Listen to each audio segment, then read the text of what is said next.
كشفت تقارير صحفية أن نادي باريس سان جيرمان بدأ جدياً في التفكير بالنجم المصري محمد صلاح ومعه ثنائي آخر، وذلك من أجل أن يكون بديلاً لكيليان مبابي الذي استقر على الرحيل في فترة الانتقالات الصيفية المقبلة.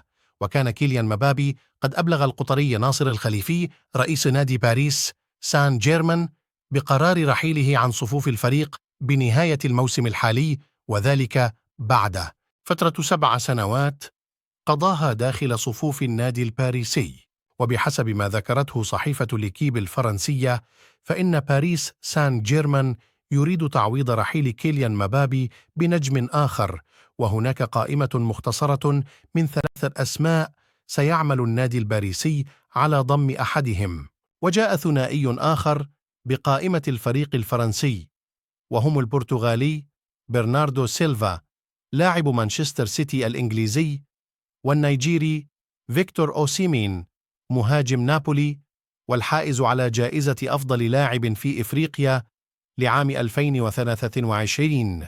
وأشارت الصحيفة إلى أن النجم المصري محمد صلاح لاعب ليفربول الإنجليزي على رأس قائمة اهتمامات باريس سان جيرمان لتعويض رحيل مبابي.